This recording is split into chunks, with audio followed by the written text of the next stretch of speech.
Hello and welcome to our show, Crooked Doctors. Today is Friday, November 16th, 2012. Bill, you made it. Yeah, how you doing, Lydia? Glad to see you again. You made it past Hurricane Sandy. Oh, we did. We survived. City Hall is still blacked out in Jersey City. What happened was there was no heat, no hot water or anything for over a week, and this is unconscionable. We have senior citizens and disabled in the building where I live and several other buildings. Now, what Jersey City is going to do is to propose an ordinance mandating landlords to have generators when everything goes down. This is also being done in Manhattan. So we'll see what happens. We'll follow the progress on that as the bouncing ball moves along. Okay. So let me see if I understand this correctly. At 3060 Kennedy Boulevard, Yes. in Jersey City, your building has about 300 units. It has elderly and disabled. And it's completely dedicated to low-income housing. Yes, it is. For disabled people and senior citizens. Absolutely. And the generator that the landlord put in. Yeah. What is the landlord's name? Well, these generators only. No. What is the landlord's name? I want to. Well, the landlord doesn't have any comment right now. They're hoping to slide. Wait. The generators that the landlord used. Yes. During this blackout. During Hurricane Sandy. Yeah. Were generators that were just strong enough. Yeah. To power the hallway lights. The auxiliary lights in the hallway, correct. But not enough to provide heat. Not enough to provide heat, or hot water, any power other than that. Well, Bill, I think you get a rent abatement. Well, we were thinking no heat, no FEMA, but we'll see what happens. No heat, no hot water, then you're not paying. You're going to prorate your rent. Absolutely. No heat, no hot water. You're going to prorate your rent for a week. Well, it's certainly an issue for Jersey City Council, and we may see some laws on the books. Let me ask you something. What are they waiting? I mean, the landlord represented by, and the attorney that represents the landlord is Carfunkel. Benjamin Carfunkel is the landlord's attorney. Let's call Benjamin Carfunkel. Yeah. Let's go meet with Benjamin Carfunkel and say, Mr. Carfunkel, you've got elderly people. And disabled. And all fun and aside, you've got elderly people and disabled people who are living in your building. Yes. And you don't have a generator that would provide these people with at least a minimum amount of heat. Heat, hot water, and light. For a week. Yes. But you have enough auxiliary power to keep the hallways barely lit. Unbelievable. And what does the city council say about this? Oh, you don't know because we do. Yeah. Okay. Ooh. Whoops. Thank you for calling our show. Hello. Is it Ben? Hello.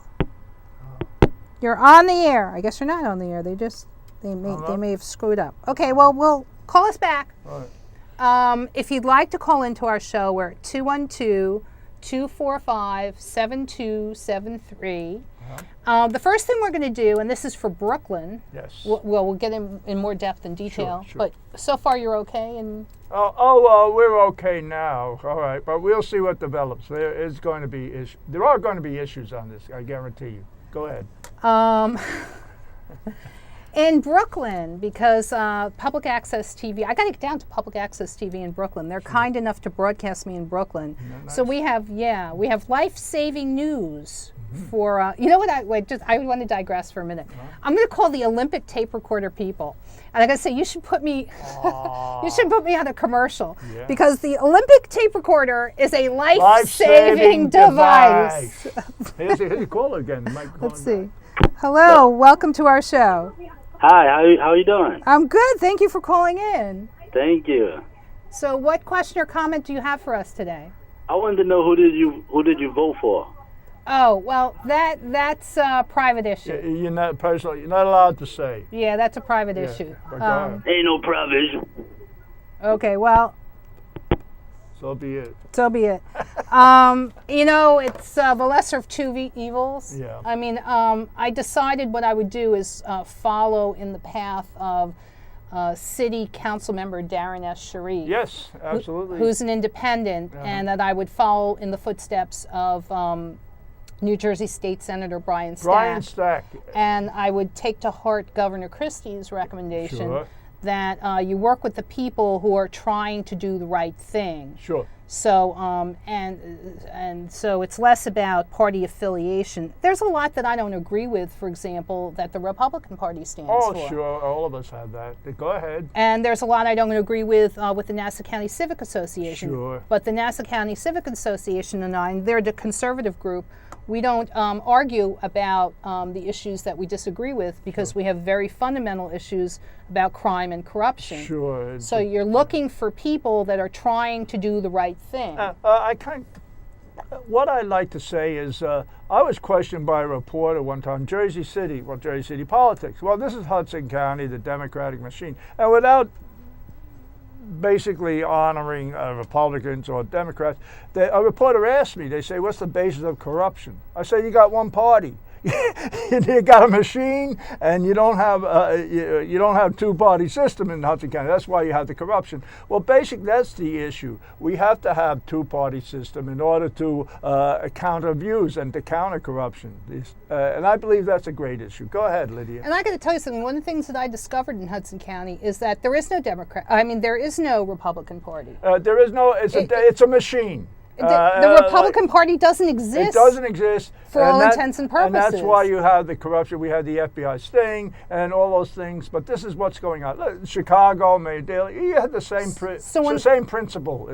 So when I was trying to help Dr. Stephen DeLuca run for a county executive, and he ran on the Republican ticket. Yeah, one of the things that we discovered was that for all intents and purposes, there is no viable Democratic Party, and I don't mean to insult anybody, but Republican Party. I'm sorry, Republican Party. Mm-hmm. So thank you for correcting me. Yeah. We don't have a two-party system. We have a machine.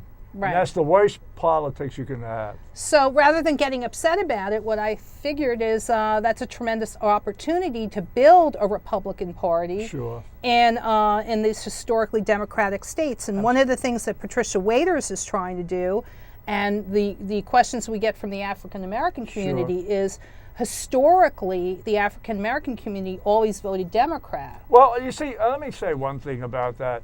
The problem with that, African Americans have always voted Democrat, right down the line. But you see, the Democratic politicians, they're looking and say, well, we already have you in our pocket. Why should we do anything for you? Exactly. So that's the problem. Exactly. That's exactly. And Patricia, exactly. And when Patricia Waiters and I, myopia. Yeah, when Patricia Waiters and I go into the African community and say, why do you keep voting? You keep voting for the Democratic Party that's part of the crime and corruption here in Hudson County. Yeah. Here's a refreshing change of pace. Vote Republican. See what happens. Absolutely. You know, you're always screwed. It's always the same Democratic officials. Patricia Waiters is screaming her head off about U.S. Senator Robert Menendez and his lawyers and who are co-opting, who keep the crime and corruption is the same. You keep voting for the same corrupt officials, and they keep screwing you. And Patricia Waiters is like, let's vote Republican and see what happens. If they screw you, then you'll vote conservative. I mean, you need to make your voices heard, and change party affiliation. So rather than thinking that, do you know what I discovered? What did you discover? I discovered this when I was. Got a call? Hello. Thank you for calling our show. You're welcome. How you doing, darling? Very fine. How are you? Good. Who'd you vote for?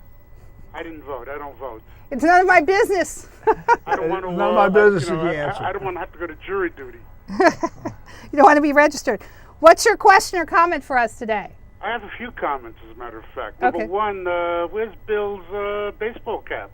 Oh, right. I left it home. I'll wear it next time, Ben. All right. Good. I missed it. Also, when will you be going to court to argue Bill's electricity generator problem? Good question. Well, that just came up, and actually, what we're going to do and go to court first, and this is very good. Thank you for calling me in New York. Is what we've demonstrated in New York, in Brooklyn, is that Adult Protective Services lied about Ms. Povinetti. I mean, tell Ben the lie. She was there that day with the 2 years. She was never did she there, have to Ben. sign something herself? I mean, that's why she was there, right? Right. So But if she signed something, that's proof that she was there. more than that, wait. Bill, Yeah. I want to get you on the record. Sure. Here. Okay. So on public access TV, and you know this is going up on the Sure, internet. go ahead. On Thursday, October 25th, 2012. Yes. Did you accompany me and Etelvina Povinetti to Adult Protective Services in Brooklyn? I did. And did we speak to an African American woman named Ms. Felder? We did. And did Ms. Felder speak to Ms. Povinetti? Not only did she speak to her, she had her sign some affidavits, and then she took her in a room. I mean, this is certainly documented. But after you sign it, you also date it, right? So there must be her name with a date. Yeah. You know, I mean, They weren't I don't affidavits. get this. There weren't There were affidavits. documents of some sort. They weren't affidavits. They were This is green. one of those Lydia Radin mysteries again. That you just like fall into a legal... No. We were there, and Ms. Felder lied. And the reason why? Because we were there to pick up Betty Povinetti's psychiatric report and her financial statements to show that the landlord had accepted payments from financial management, and the reason Betty's being taken to court is to have her evicted for non-payment of rent. Why did she lie? Pardon me? Why did the woman lie? Well, apparently no one wants to give Betty Povinetti her psychiatric report or her financial statements because she was being set up for eviction. In fact, and you're going to confirm this, let me just correct this for 1 second. Betty did not sign affidavits. She signed some documents. Yes, and those documents were green and white documents that you're used to apply for welfare funds. I see. And we were told that that Adult Protective Services was going to apply for another $600 and that they hadn't done this yet. I see. Okay, so if these are overworked and underpaid public servants who are doing the best they can, there's no reason to lie, but so they what did. you're saying is, had they acknowledged that she was there that day, they would have had to give her her papers on that day? Correct. So Betty Povinetti... But that's only postponing the inevitable, because you know she can go back there again. Well, but now she's here, prove that she's No. Ben, I say one thing. This is an act of desperation on their part. Do you agree with that, Ben? On whose part? On the part of Adult and yes, Mrs. it's not doing any good. It's only, You're trying to hide I something, mean, Lydia's Ben. relentless. All You're right. not going to just walk away and say, okay, well, I guess she wasn't there, she wasn't there. There you go. Well, what they're doing is they're stonewalling, they're foot dragging, sure. they're delaying, they're making up excuses, they're throwing up Stories. smoke. They're hoping. Here's what they're hoping for, and I'd like to ask God's forgiveness before I say this. They're hoping that Miss Povinetti gets so stressed out that she drops dead. That's what they're hoping for. Well, she's got the evil Harriet harassing her on the other side. I mean, Unbelievable. when does this ever end? I mean, Betty called me last week and told me that for Christmas she wants me to get her a pashmina because it's getting chilly outside. No, I gave her my pink one, so it's okay. And you're just going to see her wearing this. So but here's the real key issue. And Betty's strong enough to fight back and to stay alive and to stay healthy. Because here's the question that Ms. Povinetti asks. How many other people did they do this to? Okay, so what you've got is a machine set up in Brooklyn where the landlord, and this was Natasha Phillips from the landlord, who's Gilbert Polinsky, called Adult Protective Services, and Adult Protective Services doesn't protect you. That's right. What Adult Protective Services does is they employ dishonest, crooked psychiatrists to run a scam, and I guarantee you when Betty Povinetti sees that psychiatric report, it's damning to her. And what they were trying to do was railroad this little old lady into a nursing home so that the landlord could get her rent-stabilized apartment. A classic, yeah. For which he collects 4 times as much rent. The exact same apartment next door was a 3-bedroom. Well, you can't blame him for trying if you can get the rent. This is illegal, and it's criminal. So, in other words, this Felder knew in advance that if Betty comes to the desk to say that she wasn't there, I mean, at what point did this Miss Felder say she's not there? I didn't see her. No, she wasn't there. Or they called. We called Mark Rosenbaum at the Office of Legal Affairs, and he left me a voicemail that said you were there with a man. That was Bill. And Betty Povinetti didn't show up. Yes, maybe she did. She was too short. She was below the desk and they couldn't see. No, she was there. She signed papers. We talked to Miss Felder. Adult Protective Services got a false report from Betty's granddaughter, Precious, trying to claim that Precious? Yeah. This is like a year ago, claiming that I was abusing her granddaughter, that I was abusing her grandmother. That's not true. So Miss Felder took Betty into a private room and asked her about me. And Betty said, this woman's trying to help me. So, Ms. Felder, now what is Adult Protective Services going to do? They've been defaming me, and not only have they been defaming me, but here's what's happening now. Jimmy David is a crooked doctor. He's a dishonest psychiatrist. He defamed me to Adult Protective Services as dangerous when I'm not. He defamed me to the court personnel, including Judge Lay. Yeah. He defamed me to the U.S. Marshals. So I will be suing Jimmy David for defamation. I'm not his patient. I've never been his patient. He doesn't know me. In fact, I'm a witness against him. And I've been a witness against Jimmy David since 1996. Since 1997, there was a meeting that I forced to take place at my medical school. Sure. In October of 1997. Jimmy David was my adversary, and he functioned as Todd Olson's advocate. Okay. Jimmy David is a liar. He's a psychopath. And he was also, during my first year in medical school, director of ICM class. My passing grades for Module A, Module B, Module C, Module D of ICM class was just Introduction to Clinical Medicine. Okay. My passing grades were reported to Dr. Stephen Blau, who ran the small group, and to Jimmy David and the co-director Janice Bennett. So Jimmy David knew in 2006 when I was named as a witness in another student's case, when John Scarfone, Associate General Counsel, went into federal court and told a lie and said Lydia Radin failed all her classes except for Todd Olson's anatomy class, Jimmy David had a legal duty to me to be truthful and forthcoming and to tell the truth. That's right. Because it was the money that I paid and the money that I brought into that school that paid his salary. He has a legal duty to me for lots of different reasons. Instead, that crooked doctor, Jimmy David, lied. He continues to defame me. He continues to stalk me. The lies that he's running around saying I have the observable signs of a mental illness. How does Jimmy David observe me? I don't talk to the man. I don't know the man. I am not his patient. I have never been his patient. I lived and worked miles away from him. Yeah. So for him to be running around giving his professional opinion, it's the professional opinion of a professional liar. Wasn't he the guy who was hooked up with Bachstein and the executive summary? Exactly. Martin Bachstein uses Jimmy David to create these executive summaries, which are de facto psychological profiles of their target, and they lie. They created false psychological profile of Marlene Abramova. They created a false psychological profile of me. I'm fairly certain that they created a false psychological profile on Javon Padillard. They created a false psychological profile on Dr. Garg.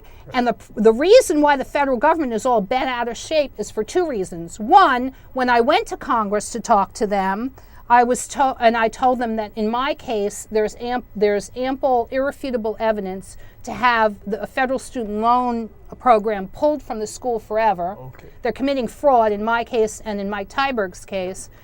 We were told, we're sitting in a meeting with Congressman Crowley. Okay. We're sitting in a meeting with witnesses, and we're told the school gets money that cannot be touched by the CIA. What? Now, can someone please tell me why the CIA is giving money that cannot be touched to a medical school that creates false psychological profiles on its targets and lies to steal money from federal, state taxpayers and from students?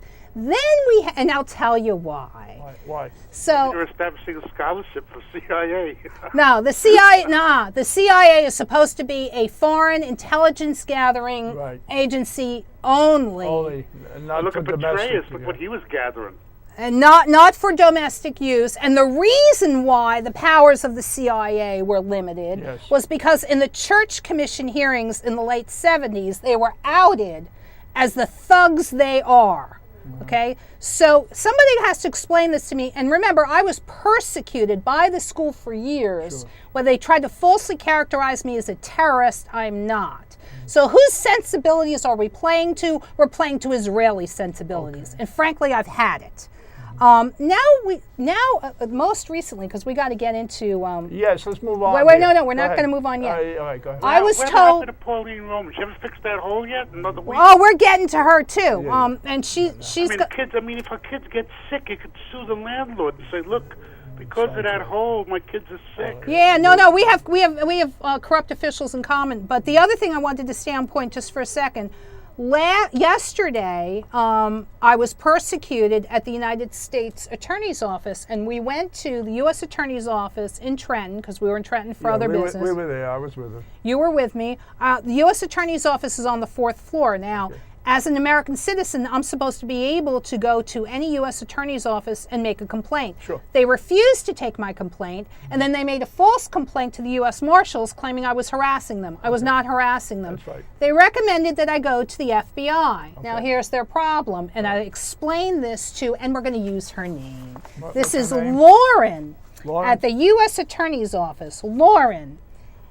Yeah. Okay. She's a paralegal at the U.S. Attorney's Office, and she's the one who defamed me to the U.S. Marshals. The U.S. Marshals know that I'm dealing with crime and corruption. That's right.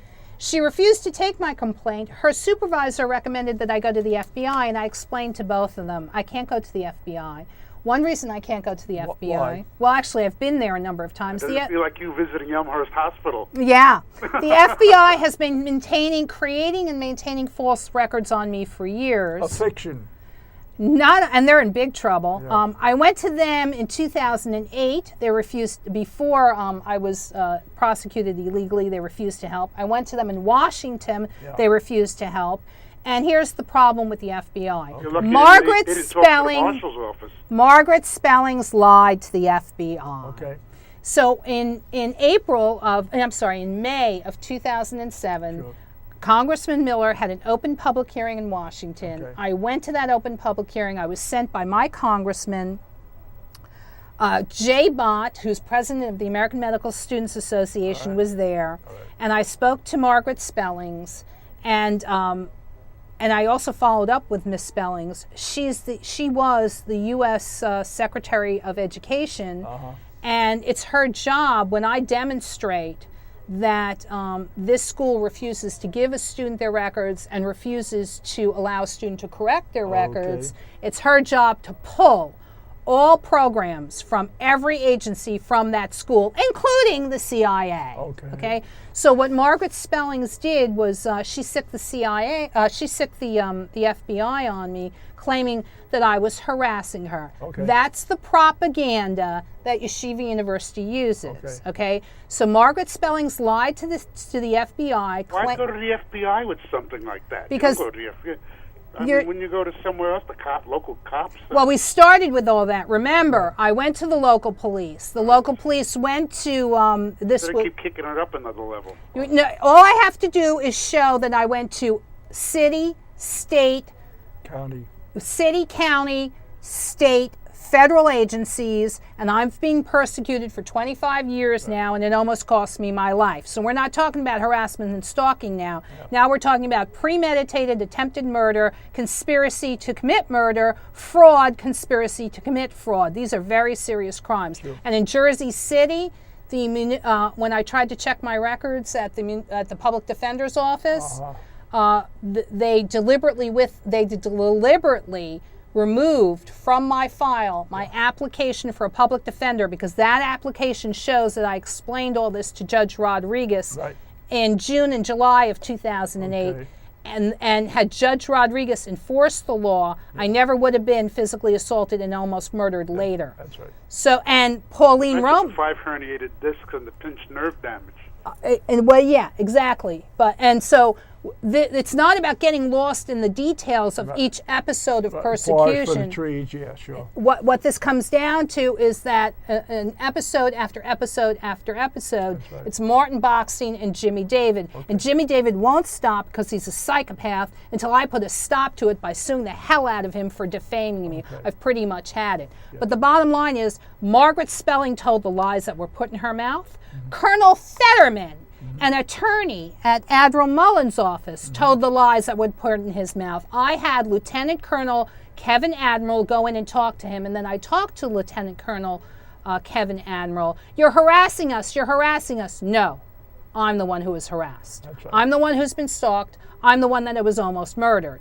They did the same thing when I went into Debbie Simon's office to follow up on my complaint. And Debbie Simon, who's an assistant prosecutor at the Hudson County Prosecutor's Office, did the same thing. You're harassing me, you're harassing me. No, that's the lie that was putting being me out. thorough, and they call that harassing. Pardon me? That's just you being thorough about it, and they call that harassing them. And they pulled the same thing on Patricia Waiters. Patricia Waiters went into the Hudson County Prosecutor's Office. She tried to file proper complaints. Her witness is Paul Andrew. And when she went in there, she was threatened too. You're harassing us, we're going to arrest you. So when you go to try to make proper complaints, what they do is claim that you're harassing them. You're not. Right. This is the propaganda campaign that my medical school has executed. And they're using it because it's a good propaganda technique. You always have that one message. Oh, sure. Okay? We're the victims. We were harassed. I see. All right? So the problem with the FBI is, what can they possibly say? They've been persecuting me and harassing me and creating false records to the point where they almost allowed me to be murdered. Well, if you go to the FBI, isn't that like the fox guarding the hen house? Okay. So right now we have the FBI persecuting the military. So who goes after the FBI? Sure. When the FBI lies, when the FBI... Your friend is going to Grassley. He's harassing that Petraeus to no end.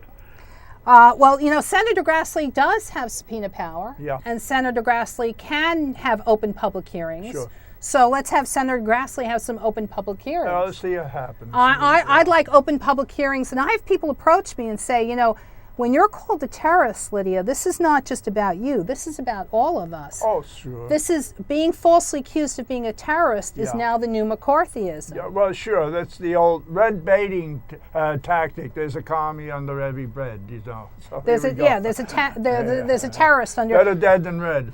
Yeah, now it's and I've been falsely accused of being a terrorist since 1998. Okay. So we're playing to Israeli sensibilities. We're playing to the racism of Orthodox we're playing to the racism of Orthodox Jewish establishment, folks. exactly. And they don't like me because I was a witness against Asaf Rosenheim. Sure. Asaf Rosenheim is an Israeli. He's also a psychopath. I was named as a witness against him. Okay. He confessed on the witness stand to immigration fraud. did? Yeah. Yeah, this is something new. I haven't heard this name before. Asaf I Rosenheim didn't. was my roommate in Jersey City from 2002, I can't think of your 2003. roommate as that Caraway or whatever his name is. After I had Whatever lived, happened with him? Did he ever settle that You got case? locked you out. Yeah. I moved in with Dan Caro in on or about October 22nd, 2008. But I'd been living in Jersey City since 2003. Okay. So Asaf Rosenheim wasn't welcome in Israel because he's an openly gay man. This was not a secret. In 2003, his mother came to visit. She knew that he was a gay man. Okay. He traveled in August to India with his sister and his sister's boyfriend. Okay. So his family knew that he was gay. Okay. There was it was not a secret. He's a psychopath. He pulled every criminal scheme in the book. I was named as a witness against him, and my landlords Ralph and Magna Pagnosi asked me to come to court. I did, and I have the certified audio tape from February of 2004. You do? Yes, Great. which I will be playing. Interesting. And there you can hear the judge ask Magna Pagnosi, is this woman, referring to me, Yes. your tenant? She says yes. So the criminal schemes that Asaf Rosenheim tried to pull, Okay. and he worked with other racist Zionists, Okay. and he also lied to the Israeli embassy, and that's very serious. Yes, it is. He lied to the Israeli embassy. This is a man who's not welcome in Israel because the religious right doesn't welcome him as a gay man, so he comes to America, Okay. where we give him everything, Sure. a place to live, Right. a college education, Sure. an opportunity to work. Uh-huh. He can freely be who he is. He's an openly gay man. He attends events at Gay Men's Health Crisis. Yes. We give him the opportunity to realize his full potential, Okay. not to be oppressed. Right. And how does he repay us? How does he repay us? He lies to Homeland Security. What? Okay, and then he confessed to it on the witness stand in front of Judge Fast. The other person who was in the room was Judge Nino Falcone. Okay. Now, when I go to Hudson County, that's 40% Spanish, and I say, ladies and gentlemen, if a Spanish person had confessed to immigration fraud on the witness stand, Sure. how fast do you think that person would be deported? That's right. Okay, When was the last time you've asked for your file there under the Freedom of Information Act? I want to get my file from the FBI, which Have is you ever seen it yet? from the FBI. No, From anywhere. from the Public Defender's Office. They falsified my file. They deliberately removed my my application for a public defender Yes. because that application contains information. I couldn't get a public defender unless I filled out this application. Sure. That's the process. Okay, I could not get a public defender unless I disclosed my financial situation. Absolutely. Which I did, and I told Judge Rodriguez, I'm a victim of federal student loan fraud. Yeah. This is what's happening. This is how my medical school has executed federal student loan fraud, and Judge Rodriguez conspired in those crimes. Yep. So Judge Rodriguez is not a judge. Judge Rodriguez is a co-conspirator. Okay. Now, the problem with going to the FBI... DeFazio. Oh, Ed DeFazio's going down. They're all... I have 40 minutes of an audio tape with Ed DeFazio that's going up on the internet, and we can all listen to Ed DeFazio conspire. Okay. And then you got Patterson. You couldn't force him to correct the records. You live in 6 Judge years of, Patterson is 6 years of hell. no Judge Patterson has to be removed from the bench. He has two choices now. He can either correct the record, and if he was a normal, decent guy, if he wasn't a psychopath, by now. It's ridiculous. By now, he would call us all into the courtroom, admit that what he did was wrong, correct the record, and stop an extremely dangerous precedent that's going to be cited to. That's why that precedent is being kept there, to fool people. Okay, to fool people like, people in the Buharian Jewish community who don't know any better. And, one of the things that they did, and this is how the court clerks conspire in this, Right. Bill and I, it doesn't really matter what these, because we're going to follow up this. Yeah, I understand. It doesn't really matter what this motion says, but Bill and I submitted a 12-page motion. This is a brief, yes, a 12-page motion, along with our application for... We filled out an app. It doesn't matter. Yeah. We filed in Hudson County. This is what the Point. clerks do. We filed 12 pages of a request, a motion. That's the And, brief, yeah. and here's what the clerks did. They took these 12 pages, they threw away 11, and they gave the judge 1 page. Right. Then, No, wait. yeah, Let that we sink got in more. for me. Okay. Go ahead. We filed 12 pages. The clerks at Hudson County in Jersey City threw away 12 pages and only let the judge see 1 page. So it doesn't really matter what we said. That's Was it an important page that he showed him? Sure, it's the whole brief. It the whole don't story. matter. We filed 12 pages, and we got them to admit that if we filed these 12 pages, it should have been stamped on the top Was page. there like a summary on the first No, page? Judge Velasquez never saw that. Right. This is the point she's making. And then we followed up with Judge Velasquez's law clerk, and his Yeah. law clerk was like, "We never saw this." Right. Okay, so these are the dirty tricks that we're subjected to. That's ridiculous. Okay, so, and by the way, the people who may have been responsible for doing this to you, Yeah. I sat down with Lawrence Sidoni. I sat down with Rupert. Rupert is a clerk. Rupert Holler, Is a clerk in landlord-tenant court. a special civil part. Rupert Holler, he runs it. And I explained to Rupert, during my landlord-tenant Sure. case, I'm a victim in federal student loan fraud. That's right. Okay, I would move if I could, but here's how my medical school has damaged my credit reports for life and made it right. impossible for me to get another apartment. So Rupert is a co-conspirator in federal he is. student loan fraud. Absolutely. You know what? Let's. I just want to get a few things on the record. Go ahead. So we go down to, and this is for Brooklyn. Sure. If you live in Brooklyn, Adult Protective Services is located in Brooklyn. Yes. This is Ms. Felder and Jasmine Smith. Jasmine Smith is the social worker. Right. And Ms. Felder is her supervisor. Yes, she is. You, me, and Betty Povinetti went down on Thursday, October 25th, 2012. That's correct. We're supposed to be in front of Judge Lay on the 31st. Yeah, they all gave Lydia a hard time. So how'd you get around that? You went to Judge Lansing, and he overruled the whole bunch of them. Would you believe that?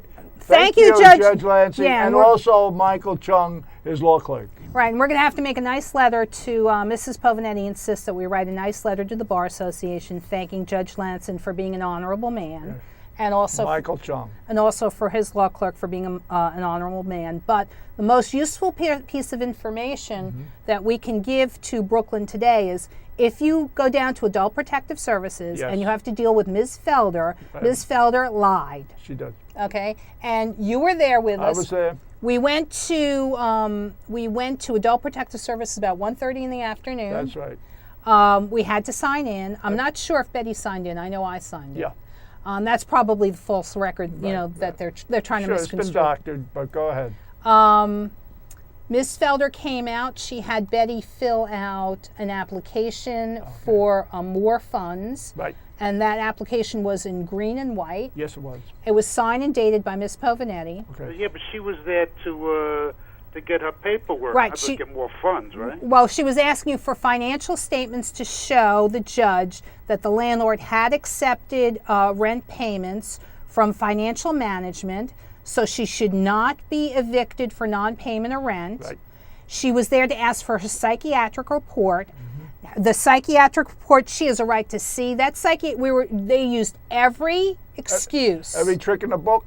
Okay. Is it Miss Felder who gave her these papers? It was. Miss Felder is supposed to. We've been trying for months, and they've been using every dirty trick. But the bottom line is, they don't want Miss Povinetti to talk about how she was bamboozled. That's right. And it's the same dirty trick they tried to pull on me. They come to your house, they knock on your door.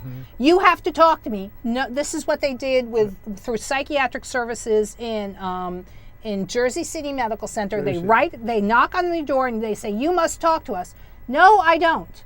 I have the right to be left alone. I'm not doing anything wrong. That's right. You calling up the psychiatric services so you can use them as bullies to come to your house. I don't have to talk to you. Please leave me alone, okay?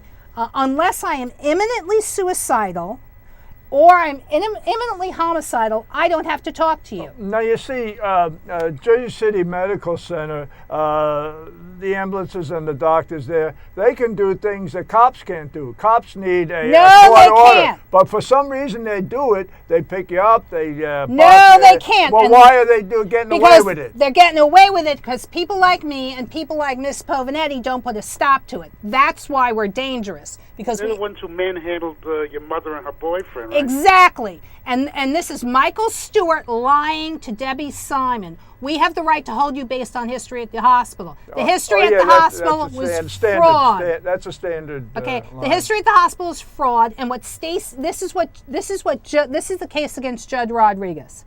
She refused to give me a written no contact order. Right.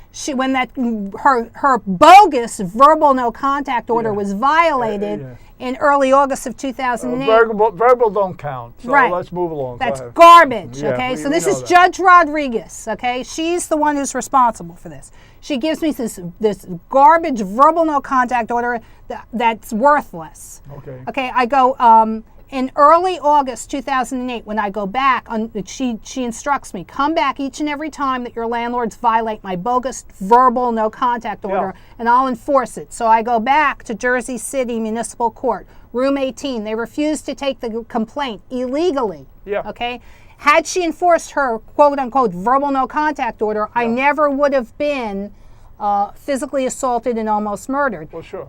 On September 12, 2008, I go into court and I asked the judge to recuse herself from my case, and I outed her, and she didn't like it. She didn't want anyone to know. She wanted to operate in secrecy and silence. Yeah. So she's the referral source to Jersey City Medical Center. Okay. Jersey City Medical Center sends Stacy Dix Kubiowski to talk to me. I don't have to talk to Stacy Dix Kubiowski. I don't. And if there's a court-ordered psychiatric exam, I want to see it, because what I want to know is how come nobody's giving a psychiatric exam to Jimmy David, who's a psychopath? How come no one's given a court-ordered psychiatric exam to John Scarfone? He's a psychopath. How about Judge Fast? Remember him? Yeah, Judge Fast. We'll get to him, too. We got a whole group of criminals to get to. I bet you forgot. I wanted to bring him up in case you forgot. Stacy Dix Kubiowski sat down with me and she lied. Okay? First of all, if she's going to do a court-ordered psychiatric exam, I have the right to see it. She should have put it in my hand. And what she did was she falsified the record. Okay? She lied. My mother was not in the room with me. We were not in a room. We were on the benches outside the courtroom. Robert Cross was there. And the reason for her, the bogus excuse for her to talk to me, was she claimed that my public defender claimed that I was stalking him throughout the county in a menacing manner such that he had asked to be removed from my case. That's a lie. And I had the right to know about it. I didn't learn about this until months later. So here's what Miss Kubiowski, Stacy Dix Kubiowski, didn't do. Miss Radin, I've been asked to speak to you today because there's an accusation that you've been stalking your public defender, Kevin Pervin, throughout the county in a menacing manner such that he asked to be removed from your case. That's a lie, Miss Stacy Dix Kubiowski. She falsified the screening document from September 25th, 2008. They falsified the screening documents from September 25th, 2008. Okay, so this is the criminal scheme in the municipal court. Judge Rodriguez tries to cover her butt by calling up her friends at the psychiatric hospital and getting you labeled as a nut so that you'll be discredited as a witness against her. And the public defender's office threw away my application. They're part of this criminal scheme. And my landlords made videotapes of them violating Judge Rodriguez's no contact order, and we made a subpoena for those. They refused to respond to the subpoena, so you have obstruction of justice. Debbie Simon and Ed DeFazio should have been prosecuting all these people. But the lie that Debbie Simon told was, they had a right to hold you based on history at the hospital. No, they don't. They could only hold me with a signed court order, and they had a signed court order from Judge Nino. Ward for 4 days? From Nino Falcone. So my landlords paid Judge Falcone to lie to a hospital, sign a court order, hold me as a prisoner in a locked psychiatric ward to try to discredit me, and when they got caught, the hospital destroyed the court order. Fine with me. Without a court order, you got the crime of false imprisonment. There you go. And Debbie Simon should have prosecuted these people a long time ago. But if Debbie Simon wants to pay with her career for Judge Falcone's crimes, be my guest. At the State Attorney General's office, I have videotape of me trying to make proper complaints to Joe Tierney. Okay? I'll post that video. When you were in that locked ward, were you like with a bunch of other prisoners, or were you by yourself in a cell for 4 days? No, they kept me in a involuntary. They stated in the police report she's being held for an involuntary reason. That's corroborative evidence that Judge Falcone signed the court order and that the hospital destroyed the court order. And I was told there was a court order. When I demanded to see it, they were supposed to produce it. They refused. Okay, all of these are crimes. So if you're going to hold me with a court order, I have the right to see that court order. I have a right to challenge that court order. The bottom line is Jersey City Medical Center committed crimes, and the purpose of these 4 days was to create a nice false record. Vladimir Jelnov is a liar and he's dangerous. Dr. LaMonica is a liar and he's dangerous. Dr. Michael Stewart is a liar and he's dangerous to others. These people can and will do it again. Okay? So Debbie Simon should have prosecuted these people. These people need to go to jail. Vice President, I talked to the vice president of the behavioral of the department that did this. Vice President Jim Martin. He's a co-conspirator. I took my case up to the president of Jersey City Medical Center. He's also a co-conspirator, and Margolis and Wind. Mr. Margolis sits on the board of trustees of Jersey City Medical Center, and I took this up to him. Let's see. Let me change the camera. Let's take a look at this. Yeah, let's look at who Mr. Margolis is. Okay, this is Robert E. Margolis. Okay, of Margolis and Wind. Jack Wind supervises Northeast New Jersey Legal Services. Okay, so I spoke to Jack. This is Mr. Margolis. Sure. Okay, he knows that I'm a crime victim. He sits on the board of directors. I think he's the chairman, or was the chairman He was the chair of Jersey City Medical Center. So this is the guy who knows that I was victimized at Jersey City Medical Center. This is his law firm, and this is Jack Wind. Okay, Jack Wind supervises Lawrence Sidoni and Director Fitzgerald over at Jersey City, over at Northeast New Jersey Legal Services. I went to Jack Wind. Okay, he knows that Lawrence Sidoni threw my case. And I also talked to him about my case against Yeshiva University. And here's what I got from Mr. Wind. Well, Lydia, if Columbia University had done to you what Yeshiva University did to you, I would take your case. But because I'm a Jew, and because Yeshiva University is a religious school, I, as a Jewish man, cannot attack a religious Jewish institution. Okay? So that's... Go ahead. Yeah, don't you understand that nobody's ever going to help you at this rate? Everybody you turn to, doctors, lawyers, judges, even people at the front desk to fill out an application. The minute you turn your back, they throw it in the garbage. I mean, they take your records, they falsify everything you got. I mean, thank God we got this win here for Bill in court with his landlord problem. But I mean, no matter where you turn, I mean, you have an organized criminal conspiracy that's designed to persecute Lydia Reed. Whatever it is, it's something. I don't know what it is. Right. And this is what I got from Raul Did you ever think of maybe you come on too aggressively to these people? No, at the point where you physically, 5 herniated discs, a pinched nerve, bleeding in my brain, and being beaten at Rikers Island gives me every right to do and say whatever I have to do and say. I understand that. But I mean, it's good that you go with Bill, because Bill, I think, would kind of temper you a little. Otherwise, no, I'm sorry. You take the full force Lydia once at the angry Lydia at a desk somewhere. You know, at least with Bill, maybe he calms you down a little bit. No, this has nothing to do with that. But I mean, the bottom line, this is an organized. Here's what we're working out now. This is an organized criminal conspiracy. So if you want to persecute someone at Rikers Island, the person you go to is Bob Arkow. So that's I only say this. I only say that because during an hour show, the two words that are used most in an hour show, which are repeated over and over and over again, are stalked and harassed. Those two words are repeated at least 100 times each during one show. Good. So, stalking and harassing, tends to seem, those are words that tend to have a person it's about a person who's relentless and who just never gives up, like a pit bull that grabs onto your leg and doesn't let go. The problem with Yeshiva University is they want to run a private religious school.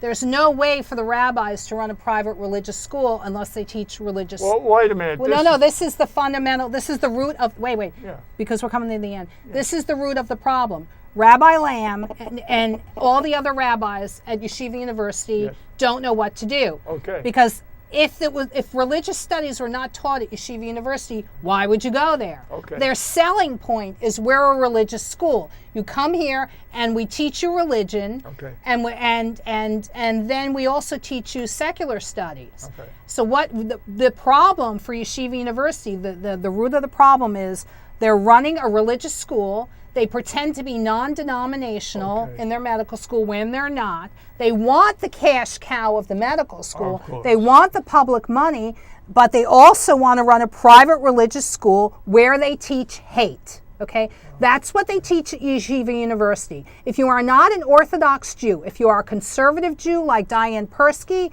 you're not Orthodox enough, you're not one of us, they teach hate. When I was there, I was told because I wasn't an Orthodox Jew. Now you're back to your roots again. This is the way you started your show. Exactly, and that's the problem. The problem is Come full circle now. Right, Jimmy David has been, all these little episodes of stalking, harassment, premeditated attempted murder, conspiracy to commit murder, fraud, conspiracy to commit fraud. All we're doing is working out. So if you want to hurt somebody at Rikers Island, the contact person is Bob Arcow. If you want to hurt someone at the U.S. Capitol Police, your contact person is Detective Zimmerman, because the U.S. Capitol Police falsified records. What we're working out is if you want to hurt somebody at the State Attorney General's office, you go to Tracy Thompson, and you go to Hester Aganosi. So all we're working out are these are the contacts that you go to when you want to persecute somebody. And the problem with Yeshiva University is if they were honest and they took their school private, they could be as racist as they want, but that's not what they want to do. Right. They want to milk. It's not racist if it's the truth. Pardon me? It's not racist if it's the truth. Well, you know what they do is they teach hatred. So if they want to teach hatred, they can do it on the private money. They can be a private, religious, racist school and teach whatever they want. Right, because in America... Let me just ask Bill something before I go. During that you had the electricity shortage there and all that. Who was watching the front door downstairs when there was no... we have no... How'd they work that out? No, we have no security guard, and there was no latch because there was no electricity. I mean, they were persecuting you because... They thought you were opening doors for people and all those. I was letting people into the building. They have nobody there. No one cares. People walk in and out, and nobody's making a big deal about it. Yeah, they made a big thing about it. That's true, but it didn't fly in court. I understand that, but now during this emergency, all they had was hall lights. Nobody was watching the exactly, and they could have used a guy like you to watch the damn exactly. Well, the dirty little secret, and the dirty little secret at the Grandview is some of the gentlemen that live there don't want security guards because they you've got prostitutes coming in. Right. We have prostitutes and nobody wants them to know their business. So so if you had a security guard, then the gentlemen who frequent prostitutes are going to have to go out into the street, and that's inconvenient for them. You can work something out with the security guard. No. So I mean, you probably could. I'm sure you could. I'm sure you could bribe the security guard to say, "Let my girlfriend / prostitute in." But it's another obstacle, is what she said. Yeah, it's just another obstacle because you have cameras, you have a security guard. Right. You gotta sign in. Yeah, that's the real problem at the Grandview, and that's the real objection to the Grandview. But it's the security guard issue. I mean. You got to go visit some of these people. Okay. If I was a landlord, I would have a security guard just to make sure that if somebody fell down and injured themselves, that they wouldn't be lying. Don't get sued. Yeah. Yeah, that they wouldn't be lying in a hallway, die on me, and then you'd have security guards in a heartbeat. Do you have to wait till somebody dies? I mean, give me a break. That's the issue. Somebody has to die. I mean, you should. Then you get a law. Yeah. If you got 300 units anywhere, whether they're disabled. All right. So listen, as we're going. Some kind of somebody. All right. Somewhere. Go ahead. As we're going out, I'm going to play this little 2-minute video of this is Betty Povinetti. The Adult Protective Services doesn't want Miss Povinetti to see her psychiatric report because what they're afraid of is now that they've sanitized it, they don't know whether we have the original report and who leaked the original report to us. That's right. So now they don't know. If they give us the original report, when are you going back there with her? Well, as soon as we can. So bring a camera.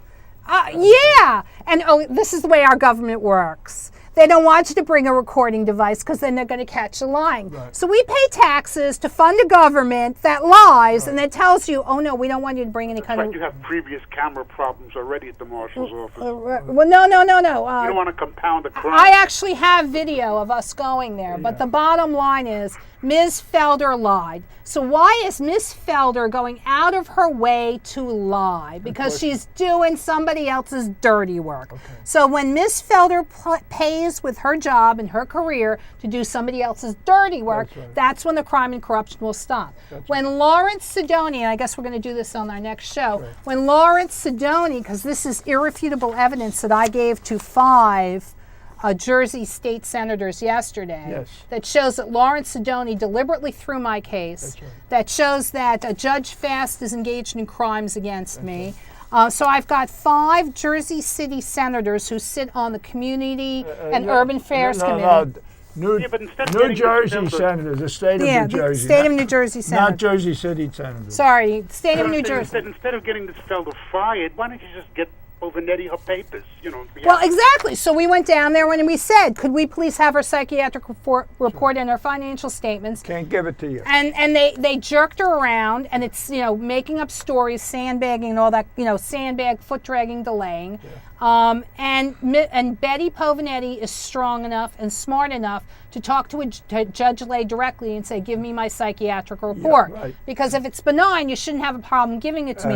Now, what they Exactly. want to do is they want to pull a fast one. They're going to have Jasmine Smith, the social worker, come and dump these documents on Betty. And then when Betty publicizes the fraud, they're going to try to falsely accuse Betty or me of forging these documents. Of course. So we're not doing that. We're going to have all kinds of witnesses. Yeah. In the exchange of documents, but the bottom line is, if you are a client of Adult Protective Services, you need to avoid Ms. Felder like the plague. Watch out for Miss Felder. She's a liar. That's right. Okay, so you were there I was there. on September 25th, 2012. I was. I was there. Betty was there. She went down and she asked for her documents, and they deliberately lied and said Betty wasn't there. They So lied. yeah, and eventually it's going to catch up with them. We will. got 2 minutes left, so we better go to this fast. All right.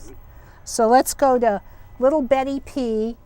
I mean, it's pathetic that we have to come up with that. We have to go through these lengths to protect It's a ourselves. shame. Yep.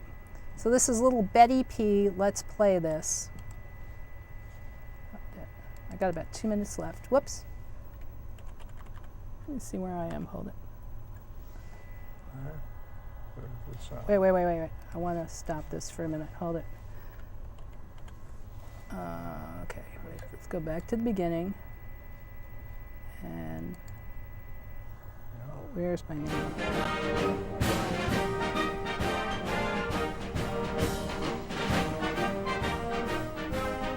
It's music. No, well, She need a chance to put it in. what Did you get that from Pat? what can you say, really? Hello, Wait, I understand my public is clamoring I'm not for getting me. Yeah. So here I I'm am. I'm at your disposal. Mrs. Bovanetti, did you go down to Adult Protective Services on Thursday, October 25th, 2012 to get your financial statements and your psychiatric report? Yes, I did. And what I can't understand is they claim I wasn't there, and I know I don't have the possibility of being invisible. Did you go with Lydia Radin? Yes, I did. We're a team. Did you go with William Doherty too? Yes, we had our entourage with us. Did you speak to an African American woman named Ms. Felder? Yes, we did. So I can't understand how they claim I wasn't there. Did Ms. Felder ask you to sign a document and date it? Yes, which I did. So, did they also tell you that you were going to be evicted on Monday, October 29th, 2012? Yes, they really terrified. Oh, we soloed it, but I know it went through.